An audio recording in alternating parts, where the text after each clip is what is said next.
ঢাকা মাও এক্সপ্রেসওয়েতে বেড়েছে সংঘবদ্ধ ডাকাতি। গত 23 দিনে ঘটেছে 4টি ডাকাতি, আর এক বছরে এই সংখ্যা 20টি। পুলিশ বলছে, জনবল ও গাড়ি সংকটের পরও এক্সপ্রেসওয়ে নিরাপদ রাখতে চেষ্টার কমতি নেই। এ নিয়ে আলোচনা করতে এই মুহূর্তে মুন্সিগঞ্জে আছেন সহকর্মী নাসিরউদ্দিন উজ্জ্বল। তার সঙ্গে যুক্ত হচ্ছেন হাসারা হাইওয়ে থানার ইনচার্জ আব্দুল কাদের জিলানী। সরাসরি যাচ্ছে উজ্জ্বলের কাছে। পদ্মা সেতু ঘিরে রাজধানী ঢাকার সঙ্গে দক্ষিণাঞ্চলের যোগাযোগের একটি বিশেষ মাইল ফলক তৈরি হয়েছে এক্সপ্রেসওয়ে। এই দেশের প্রথম এক্সপ্রেসওয়েটিতে এখন কিন্তু রাতের বেলা এবং দিনের বেলা বিভিন্ন সময় অপরাধীদের যে নানা রকম অপতৎপরতা চলছে সেই বিষয়ে কিন্তু ভাবিয়ে তুলেছে এই পথে যাতায়াতকারী লাখো মানুষকে। তো এই বিষয়ে আমরা জানতে চাইবো হাসারা হাইওয়ে পুলিশের অফিসার ইনচার্জ আব্দুল কাদির। আপনি যদি বলতেন যে এই পরিস্থিতি যে চলছে, যে মানুষ যে এখন কতটা আতঙ্কে আছে, এই কারণটা কি? আসলে জানেন যে ঈদের সময় আসলে আমাদের দেশে ক্রাইমের সংখ্যা বেড়ে যায়। সেই কারণে কিন্তু এই প্রবণতা শুরু হয়েছে। আমরা আমাদের এই বিষয়গুলো নিয়ে আমাদের সিনিয়র অফিসার এবং আমাদের সঙ্গে যারা সম্পৃক্ত সবার সঙ্গে এবং সংশ্লিষ্ট জেলা পুলিশের সঙ্গে সমন্বয় করে কিন্তু আমরা কাজ করছি। ইতিমধ্যে যে কয়েকটা ঘটনা ঘটেছে আমরা কিন্তু প্রত্যেকটা ঘটনায় বাংলাদেশ পুলিশ কিন্তু প্রত্যেকটা ঘটনায় সেগুলোকে আইডেন্টিফাই করতে এবং আসামিদের ধরতে সক্ষম হয়েছে। এইখানে যে এক্সপ্রেসওয়েটা আন্তর্জাতিক মানের রাস্তা তৈরি করা হয়েছে, কিন্তু আন্তর্জাতিক মানের তৈরি করার ফলে এখানে যে সিসি ক্যামেরাগুলো লাগানো হয়েছে অথবা স্পিড ডিটেক্টর যে ক্যামেরাগুলো লাগানো হয়েছে, এই ক্যামেরাগুলো লাগানো হয়েছে শুধু সড়ক পথে এগুলো লাগানো হয়েছে কিন্তু এগুলো ব্যবহার অনুপযোগী। আমরা এটা পুলিশ এটা ব্যবহার করতে পারি না।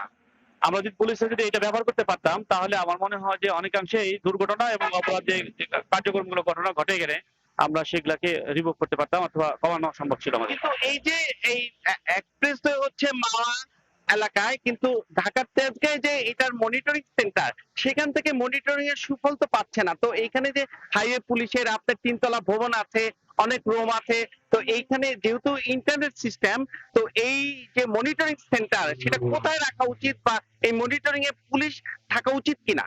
100%, কারণ অপরাধ প্রবণ এবং অ্যাক্সিডেন্ট কমানোর জন্য কিন্তু পুলিশই কাজ করে থাকে। যার কারণে কিন্তু পুলিশকে এটাকে অ্যাক্সেস দেওয়া দরকার। পুলিশ যাতে ব্যবহার করতে পারে এটাকে পুলিশের নিয়ন্ত্রণে রাখা দরকার।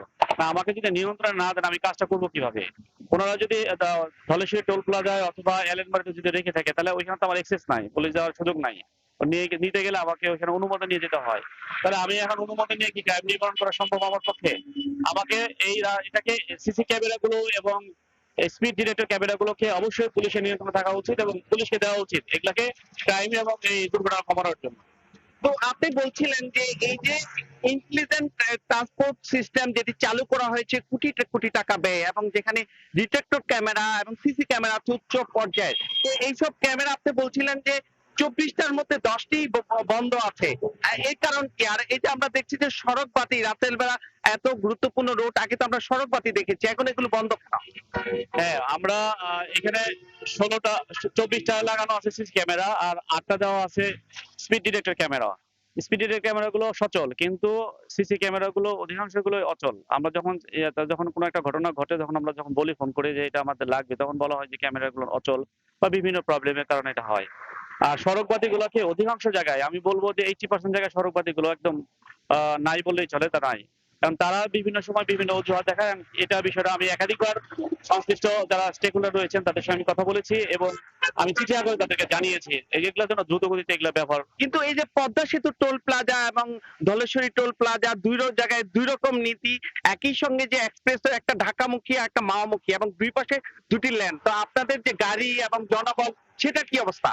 আমরা আসলে দেখেন এখানে 30 কিলোমিটার রাস্তা আমরা দেখভাল করি। আমরা যদি রাস্তায় এক্সপ্রেসওয়েতে উঠতে হয় আমাকে সনবাড়ি অথবা টোল প্লাজা অথবা আমাকে আব্দুল্লাহপুর আমাকে এখান থেকে প্রায় 10 কিলোমিটার তারপরে আমাকে এক্সপ্রেসওয়েতে উঠতে হয়। এই একটা সমস্যা, আমি তাৎক্ষণিকভাবে পৌঁছাবো।